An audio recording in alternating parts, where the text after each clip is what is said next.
آج کل کے لوگ یہ سمجھتے ہیں کہ صحابہ کی غیبی مدد ان کے ایمان کی وجہ سے تھی. یہ غلط سوچ ہے، یہ غلط سوچ ہے. آج کل کا مسلمان یہ سمجھتا ہے کہ صحابہ کے ساتھ جو مددیں غیبی ہوئی ہیں وہ ان کے ایمان کی وجہ سے تھی. سنو تو میں کیا کہہ رہا ہوں. شیر کے تھپڑ مار دیا، سمندر کے اوپر سے گھوڑے گزار لیے، آگ کو پہاڑ میں داخل کر دیا. ہاں اور لوگ سنتے نا واقعات، کہہ رہے کاش ہمارا ایمان بھی ایسا ہوتا.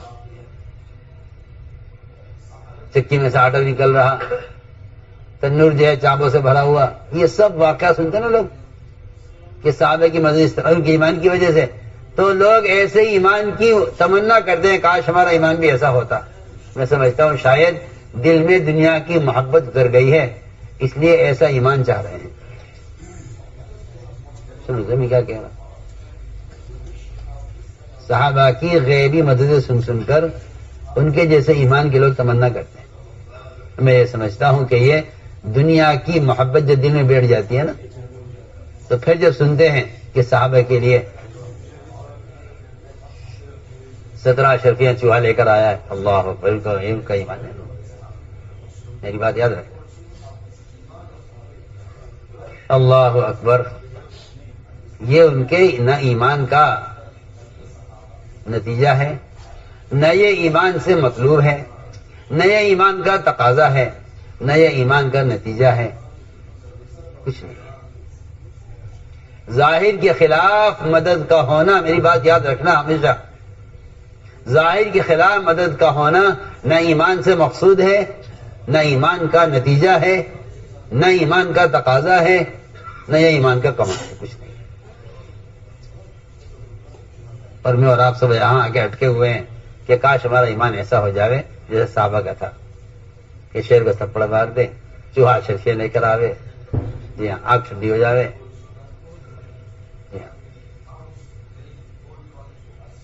یہ میرے آپ کے ذہن میں بیٹھا ہوا ہے. اور یہی وجہ ہے کہ لوگ یہ سمجھتے ہیں کہ توکل تو اس کے اندر آ گیا جس کو اسباب سے فارغ ہو جائے، اسباب چھوڑ دے پھر اللہ اس کی مدد کرے، بس اس کا ایمان ہے، اس کا ہے توکل. ہاں لیکن توکل سے کوئی تعلق ہے نہ ایمان سے کوئی تعلق. سنوں نے کیا کہا؟ میں تو شروع میں کہہ چکا ہوں کہ جنت بھی مقصود نہیں ہے.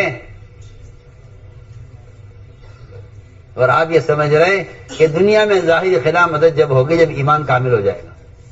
میں کہتا ہوں نہیں، ایمان کا مدد سے کوئی تعلق نہیں ہے. سنو میں کیا کہہ رہا ہوں. جتنی صحابہ کے ساتھ غیبی مددیں ہیں وہ ساری غیبی مددیں حکم پر ظاہر کے خلاف قدم اٹھانے کی وجہ سے. بہت آسان بات. تم نے ظاہری خلاف قدم اٹھایا، ہم نے ظاہری کے خلاف تمہاری مدد کی.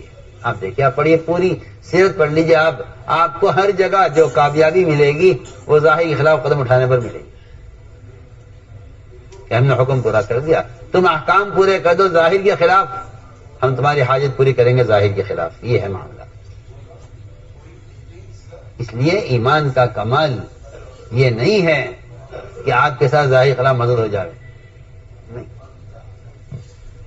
ایمان کا کمال یہ ہے، ایمان کا کمال یہ ہے کہ آپ ظاہر کے خلاف حکم پورا کر دیں. اس لیے میں نے کہا ہے کہ غیبی مدد نہ یہ ایمان سے مقصود ہے، نہ یہ ایمان کا کمال ہے، نہ یہ ایمان کا نتیجہ ہے.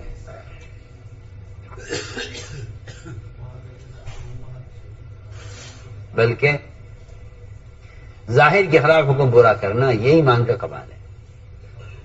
اس کو میں عرض کر رہا تھا کہ اللہ تعالی حال لائیں گے، حال بھوک کا. جب بھوک آ جائے گی تو پھر اللہ تعالی بھوک میں ڈال کر، سننا دھیان سے، بھوک میں ڈال کر اللہ تعالی ایک امتحان لیں گے. بھوک میں ڈالیں گے، پھر ایک امتحان لیں گے. کیونکہ اللہ نے فرمایا ہے قرآن میں، وَلَنَبْلُوَنَّكُمْ بِشَيْءٍ مِّنَ الْخَوْفِ،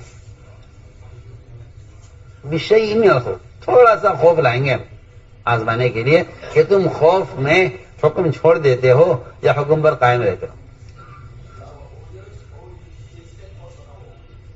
ہم چھوٹا سا خوف لائیں گے.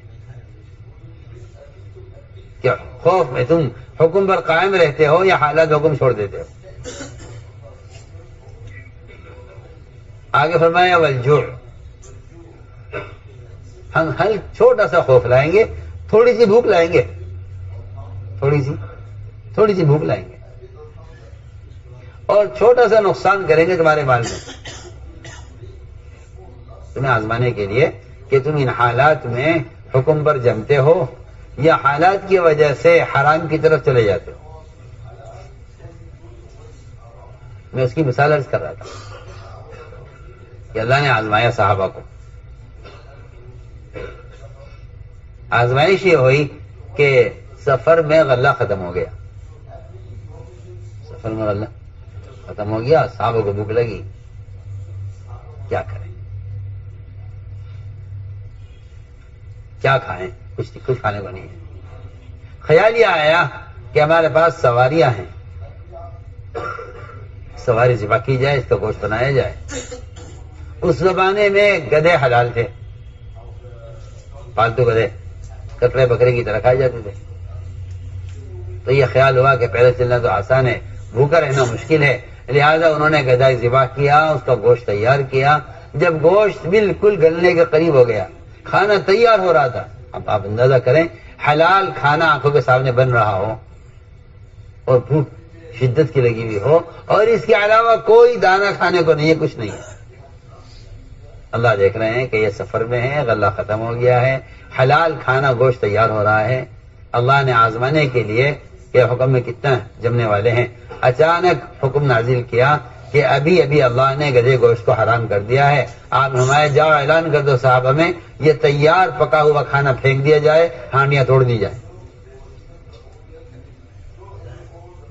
ہانڈیاں توڑ دی جائیں، کھانا.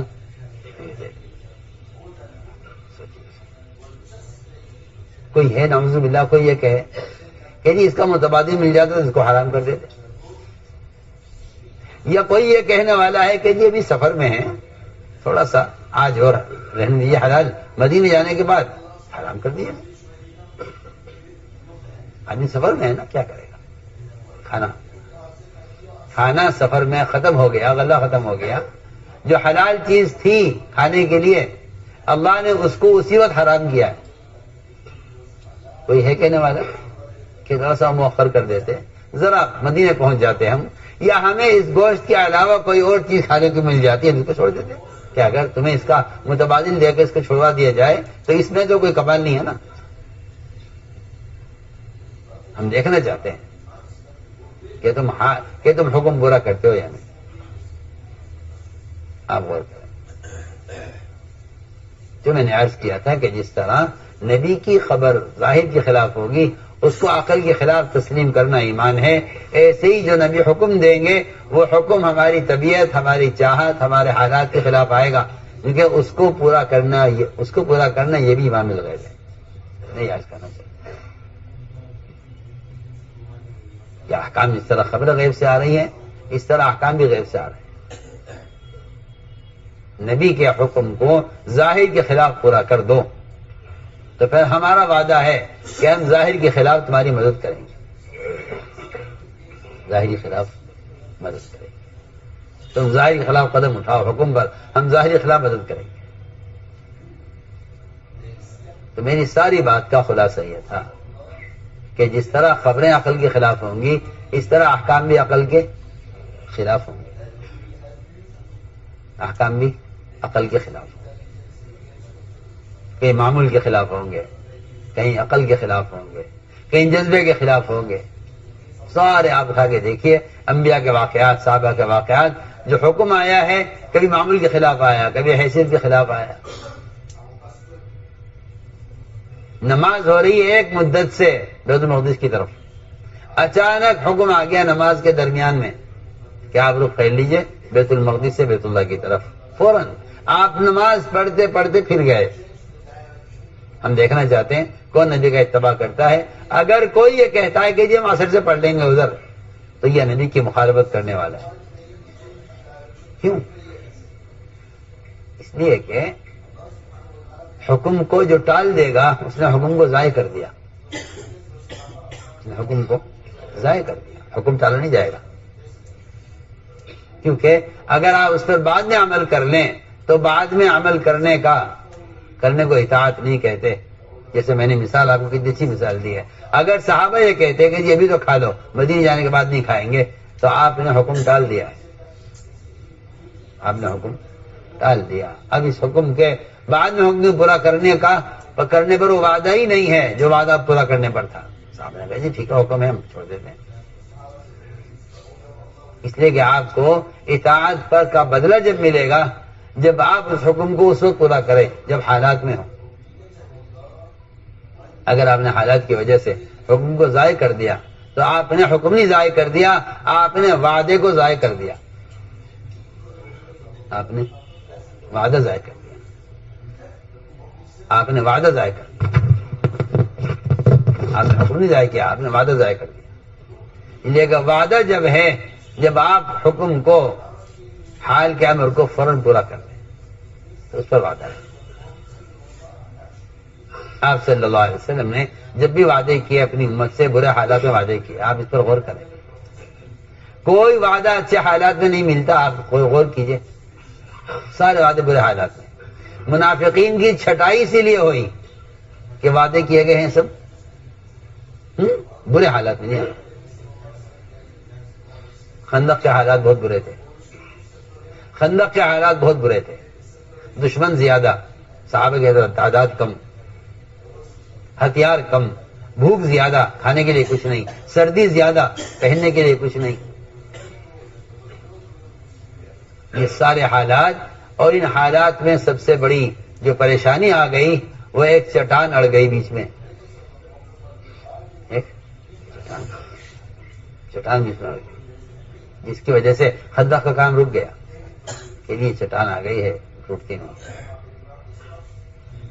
منافقین نے حالات دیکھے، کہنے کہ حالات دشمن جو ہے وہ غالب آ رہا ہے، ان کے حالات خراب ہو رہے ہیں. کیونکہ منافقین کا کام یہ تھا کہ وہ دور رہ کر حالات دیکھتے تھے کہ دیکھو ان کے ساتھ معاملہ کیا ہوتا ہے. اگر ان کو فتح ہوئی اور مال غنیمت کی امید ہوئی تب تو ہم آگے بڑھیں گے، اور اگر شکست ہے تو پھر ہم پہلے سے پیچھے ہیں. اللہ مجھے معاف فرمائے. اللہ دین کے کاموں میں لوگ تعاون یہ سوچ کر کرتے ہیں کہ دیکھو اگر یہ غالب آگے جن کا ساتھ دیں گے، یہ غالب آگے جن کا ساتھ دیں گے. انہیں حق کی خبر نہیں ہوتی. انہیں حق کی کچھ خبر نہیں ہے. انہیں حق کی کچھ خبر نہیں ہے. یہ تو منتظر ہیں کہ دیکھو کس کو غلبہ حاصل ہوتا ہے. اور اللہ تعالیٰ کا نظام یہ ہے کہ اللہ تعالیٰ آپ صلی اللہ علیہ وسلم سے وعدے ہمیشہ ان حالات میں کرواتے ہیں جب دیکھتے ہیں کہ حالات خراب ہیں، تاکہ کمزور شک رکھنے والے دلوں میں یہ ایک طرف ہو جائے. آپ سنیے تو صحیح خندق کے حالات اور آپ کا وعدہ. آپ نے فرمایا صحابہ سے کہ آج مجھے اس چٹان کے توڑنے میں کیسر کسرا کے محلات کا فتح ہونا نظر آ گیا. مدائن کے شہر میرے سامنے پیش کیے گئے. سب کی فتح کی خبر آ گئی. منافقین نے کہا جن کے پاس کھانے کو نہیں ہے، اللہ انہیں کھانے کو نہیں دیتا، چلیے ان کے لیے فتوحات ہوں گی، چلیے ان کے لیے مدائن فتح ہوں گے، ان کے لیے کیسر کسرا کے محلات فتح ہو، انہیں کھانے کو تو ملے کم سے کم. میں کیا بتاؤں آپ سے. میں یہ کہنا چاہتا ہوں اس زمانے میں بھی کمزور یقین والے وہ یہی دیکھتے ہیں کہ اگر سارے وعدے ہونے والے ہوتے تو پھر مسلمانوں کے حالات کیوں ہوتے. آج بھی یہی بات ہے. آج بھی لوگ اس دھوکے میں ہیں کہ بے دین لوگوں کی دنیا کو دیکھ کر وہ دین کے بارے میں شکوہ پڑ جاتے ہیں کہ جب بے دین لوگ اتنے مزے میں ہیں تو پھر یہ دیندار لوگ کیوں پریشان ہیں. آج بھی لوگ اس دھوکے میں ہیں.